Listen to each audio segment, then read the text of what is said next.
ଜୟ ଜଗନ୍ନାଥ। ଦିନେ ଯିବା ବାଟରେ ଦେଖିଲି ଜଣେ ଭାଇ ମନ ଦୁଃଖରେ ବସିଛନ୍ତି। ସେ ଭାଇ ଯେତେବେଳେ ମୋତେ ଦେଖନ୍ତି ହସନ୍ତି, ନାହିଁ ତ କିଛି ନା କିଛି କୁହନ୍ତି। ସେଦିନ କିଛି କହିଲେନି, ମନଟା ଭଲ ଲାଗିଲାନି। କାମ ଥିଲା ବୋଲି ଚାଲିଗଲି। ଫେରିଲା ବେଳକୁ ଦେଖିଲି ସେ ଭାଇ ସେମିତି ବସିଛନ୍ତି। ମନ ବୁଝିଲାନି, ପାଖକୁ ଗଲି, ପଚାରିଲି, ଭାଇ କ'ଣ ହେଇଛି? ଭାଇ କହିଲେ, ନାହିଁ କିଛି ନାହିଁ। ଆଉ ଥରେ ପଚାରିଲି, ଭାଇ କ'ଣ ହେଇଛି?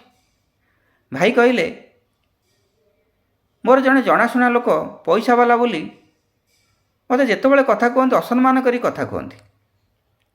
ଲୋକଙ୍କ ଆଗରେ ଏମିତି କହିଦେଲେ ମୋତେ ଟିକେ କଷ୍ଟ ଲାଗିଲା।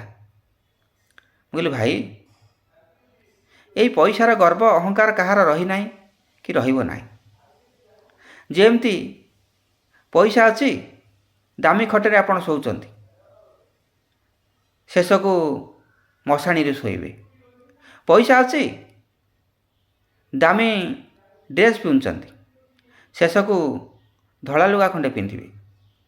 ପଇସା ଅଛି, ଅଳଙ୍କାର ପିନ୍ଧୁଛନ୍ତି, ଶେଷକୁ ପାଳ ଦଉଡ଼ିରେ ବନ୍ଧା ହେବେ। ପଇସା ଅଛି, ଗଲାବେଳକୁ ଖାଲି ହାତରେ ଯିବେ। ଏତେ ଗର୍ବ ଅହଙ୍କାର କରି ଲାଭ କ'ଣ? ସମୟ ବଦଳୁଛି, ଏ ମଣିଷ ବଦଳୁନି। ଏଥିପାଇଁ ଦାୟୀ କିଏ? ଆପଣ କୁହନ୍ତୁ। ଜୟ ଜଗନ୍ନାଥ।